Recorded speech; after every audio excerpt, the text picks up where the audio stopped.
Hello, everyone, and welcome to Mind Your Mental. Just a reminder that this podcast is not meant to be a substitute for a relationship with a licensed mental health professional. I know they are hard to find, and I get that. I have a bunch of resources on my website if you need them, but I am not your clinician. I am a psychologist, but I am not your psychologist. So if you need any specific help, please look for the help of a licensed mental health professional. Learn all you can learn from the podcast. Enjoy the episode. I mean, I enjoy it. I also think that, like, at times, I think people make it more complicated. I think it also helps that I can't be serious more than 10 minutes. It's physically painful. Oh, same. I can't do it. Like, I mean, even though I would be cracking up at a funeral. I'm like, look at how they misspelled Bertha's name right here. Like, I will find a way to cackle through just pure pain and agony. And it's terrible. I'm not good at it. Because even I'm always just like, yo, man, medical professionals got some dark humor. Like, it's bad. Like, most people will be like, your humor is kind of dark. Yeah. If you can't laugh when someone's throwing a chair at you, when can you laugh? Am I right? When can you laugh? When can you laugh? And again, it's going back to the storytelling, right? Like, we want to hear those stories because that's good stories are how we escape just like the boringness of our own lives.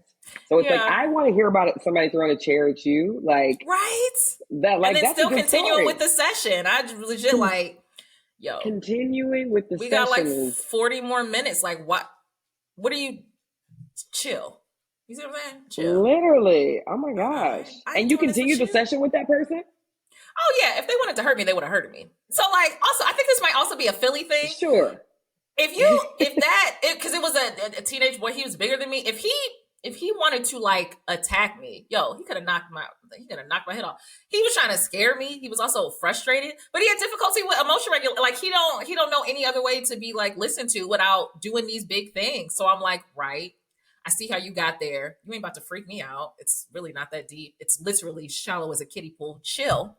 Eat some chips, and let's talk about how that's not how you tell me you don't want to talk about this topic. You can just say, I'm not ready to discuss this. You ain't got to throw chips, bruh.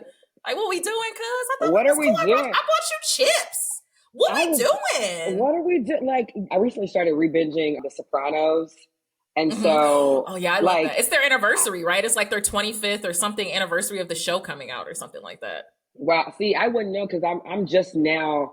You know, when everybody was watching good quality shows, I was watching Flavor of Love.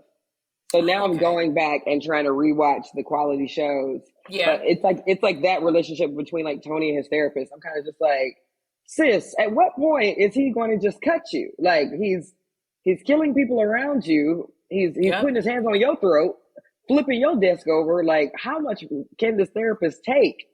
Yeah. But she's still like, see you next week, Mr. Soprano. I'm like, wow, these therapists really do the work. It's also like in therapy, a lot of times there's these conversations about there's so many different therapies and techniques and styles. There's this thing called the dodo bird verdict. And guys, I'll put it in the caption, but it's kind of like there was Alice in Wonderland. They were doing like what are they doing? A race. And like somebody came in first. And they said, you won. And someone came in third. And they're like, you won. And someone came in fifth. And they said, you won.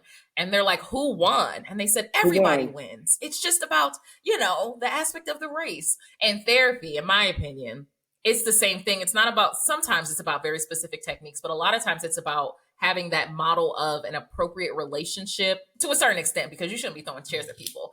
But sometimes people will try you. You've never had a space to share emotions without being invalidated. Sometimes you just pick up on a certain vibe and stuff like that. Maybe you have a black man as a therapist, and you've never been able to work with a black man or be around one and not be afraid of them, but you work with your therapist and you're not afraid of them. So that can transition into other relationships. Like, it's not, of course. It's not always, sometimes it's just about like the therapeutic relationship. And even just having someone where it's just like, I mean, he threw a chair and it's just like in a typical scenario that's trying to intimidate someone, likely having me either give up on you or snap or try to invalidate you or degrade you. But me being like, I mean, that was a high level of conflict, but conflict doesn't mean I'm going to, it doesn't require degrading you at all. So like, I'm going to have a conversation with you like an adult, like, hey, we're not doing that. If you don't want to talk about a topic, it's okay to just share that you don't want to Right. talk about a Like topic. let's use our words here. It's way too many words in the English language for it to get to this point. Absolutely. Yeah. And especially with black men, they're used to always, like, they're often feared at the bottom line. So even me just Of being course. like, I'm from Philly. I know. What did I tell my friend the other day? Like, don't let this cardigan fool you. I'm a thug. All right. Like, so A don't. thug. Okay. So like don't. And plus, I always see the scenario being like, if he wanted to hurt me, he would have. He was trying to scare me. But like, Right. honey, I love that for you I'm because good. I would have been like, this is not the set of Jerry Springer. If you don't get out of my office. Yeah. And he was really, we touched on a topic that he did not want to talk about. Like, he Wow. didn't want to talk about it. So he was pissed. And I'm like, you can just, yeah, I mean, you can just tell me like, yo, I don't want to talk about it. You ain't got to do all that. Like, Ain't got to do all that. We all have been taken to a level, maybe hopefully not physical violence or things like that, but like yeah. we've all found ourselves just hitting something aggressively. Just like I just had to get that off my heart. So I'm grateful that you took it like that. I don't think most people would have. That would have been all that. If I was a therapist, that definitely would have been our last session, my boy. See, but Absolutely. that's the thing with I do stuff, that's the thing with just like Right. my style is just being like, I mean, bruh, Yeah. that's excessive. Yeah, that's rough. You need to chill. Like, this is a lot. I feel like it's also the mindset. Everyone does therapy differently, especially when working with black men, seeing it that way. But just the vibe is just always going to be different. And Mm-hmm.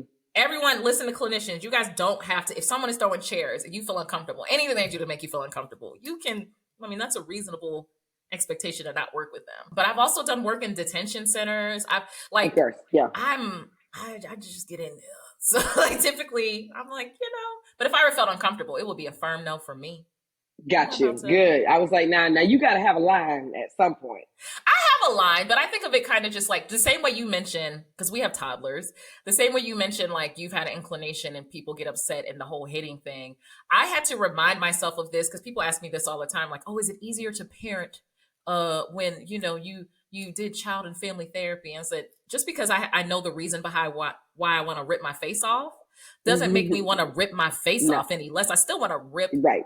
my face off. My face off. At times. Yep. Yeah, because you got two. I got two toddlers, 4 and 2. Wow. But part of it is like when he started hitting, I'm like, I mean, if I get too mad, I want to hit. I ain't gonna lie. Right. So how do I expect a 4-year-old to be like, you can't hit? If I get really mad, I just be like, oh. Yeah, her father is really good at just being like, if you want to hit something, let's get a pillow. Let's get something over here because I'm like, that's very smart. You ain't hitting nothing in this house, but we're trying to introduce some new, like, if hitting is the goal, let's do a round of high fives or something. Like if the physical, this is what you want to do, let's troubleshoot. How did you think about incorporating that? Were you brought up that way too? Like in that realm? In terms of like, I wasn't either. So how did you transition to a space where, I told my husband, we were talking the other day about how our children, they got the right generation because the stuff that my sons did. Yes, that was honey. And I was also a very, and I'm sure you were like this as well. Like I was the eldest child of 3. Mm-hmm. So I was very responsible, like very self-disciplined from a young age. And I still got whoopings.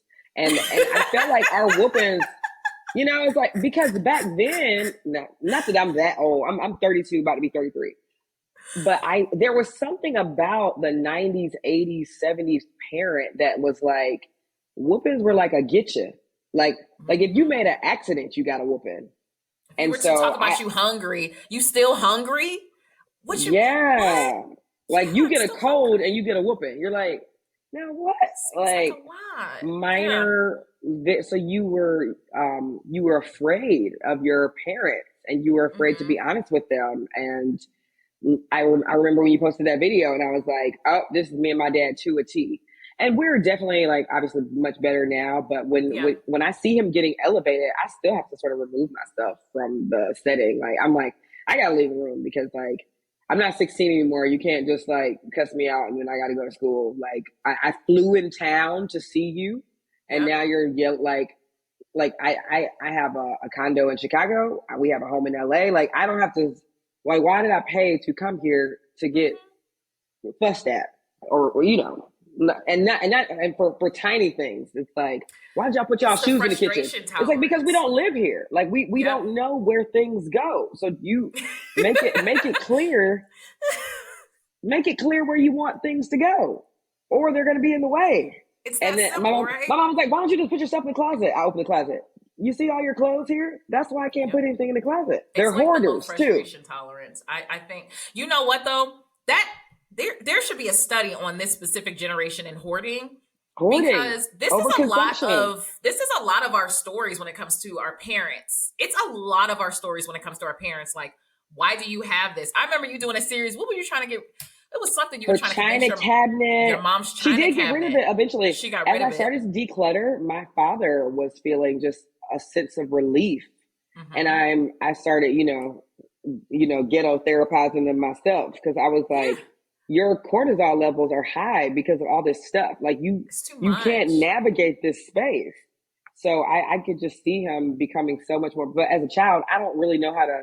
I didn't have the verbiage to say, like, this is overconsumption and scarcity mindset Yeah. wrapped in a bow. And now your kid just breathing gets on your nerves because of all this clutter and everything else. I'm not making excuses for my folks, but like, I think all of our family's houses are cluttered. Like, what is that? It's a whole thing, and it'll just be like, why did you Why? purchase it? Because y'all not gonna move. Y'all stay in the same house your whole lives. God forbid you move. So like, why not just get rid of it? I think that's an issue. I also think it's incredibly helpful generationally that we're able to, like, within our children, build this generational bond where we're able to foster something that we didn't get, right? Because I think that's what a lot of parents, older parents, struggle with, is like with the frustration tolerance. Like, they're snapping and they need to kind of like model appropriate emotion regulation, but it was never modeled for them. And I Right. think especially a lot of families, they struggle with like, how do I do this in this realm and foster this in my child when I never had it? And Of honestly, I've course. worked with some families where the parents feel resentful of like, oh well, why do you get to cry? I never got to cry. And you should have been able to. You should have been You able should to. have been able to cry. Like, That doesn't mean if your the child goal is doesn't for get them to to. be, I really hate that notion that it's like, Mm-hmm. well, if this wasn't my experience, then the next generation should have a better experience. It's the same argument with the student loans. And I was like, that's the Student literal loans. whole point. Like, for Yeah. us to improve ourselves with each generation, with the proliferation of technology, like, the whole point is for us to improve ourselves and evolve. Like, that is what Mm-hmm. human beings do. So I just can't get behind this whole, like, I definitely think my parents as grandparents are far kinder to my Yeah. child than they were. Me and my brother are always like, who are these two? Because what is happening right now with the grandparents? But I don't know. I think I kind of, I get excited thinking about how we are parenting consciously. Like, we, the Mm-hmm. millennials, and I guess a little bit of Gen X, maybe. What's the Which generation ones are before millennials? they? Gen Gen X X. is that before us or after us? Gen X is before us. Okay. Okay. That's kind of All like right. our parents, and maybe I feel like I'm missing a generation. But then the millennials, then obviously Gen Z, and then like our kids are going to be Gen Alpha. They're Gen Alpha. Okay. So Gen Alpha is being raised a little bit more consciously, which is going to make them become better adults. Like, I don't understand the backlash. It doesn't mean no consequence. That, like, It that's where people doesn't. get You it think messed I'm up. letting these kids walk around? Well, they do run me, but you think I'm letting them Yeah, like I think they think it's no consequence. And right. I don't know where they got that from. And every time someone's like, well, how do you know, conscious parenting or whatever will work? And it's just like, well, I know what didn't work. I know what The didn't work. way we were So raised. I mean, it would be in my best interest to try something new, because I like what does it help to teach a child to not do a thing is to do it to the child, like they're just not going to learn it like that, like, it in doesn't my make any opinion. sense. It doesn't make any sense. It's not developmentally appropriate. I'll deal with parents, and a lot of times when I've dealt with difficult cases, they're like, how do you deal with these cases? And I was like, well, you start with empathy. Like, everyone Empathy, has a story of how they got there. I can empathize right? with you and then work from there to kind of help you get to where you need to go. But a lot of people are expected, they're parenting in a way that they were parented, and they've never even acknowledged the fact that, like, you were parented in an inappropriate way. Like, oh, my child should be able to sit still and be quiet the whole time. And I said, I don't know, you shouldn't have been expected to do that as a 5-year old. You did that out of fear. Out of And fear. that's why you struggle finding your voice now. That's Oop. why you're struggling to find your voice now. You see that Bloop. you got in trouble every Message. time you got something wrong, and now you're a perfectionist. Yes, you're a people pleaser. You You don't want to. you You're a doormat. Yeah, yeah, people yeah. pleaser, doormat. You got told that love was very conditional unless you did stuff appropriately. So now you have like you have attachment issues. Like, you know, You like have people attachment just issues. It's like like, that did shouldn't it have been work your for you? story. Hey everyone, just a reminder that Mind Your Mental is not just a podcast. It is also a amazing community, if I do say so myself. It's phenomenal. I mean, you get more access to me. What more could you want in this life? So if you want to join the community, if you're not already on the community, go to my social media. My social media is the same, Raquel Martin, PhD, and DM me the word community so you can get details on joining this amazing flipping community. You get more access to me, y'all. Like, I'm a delight. All right. Hope to see you there.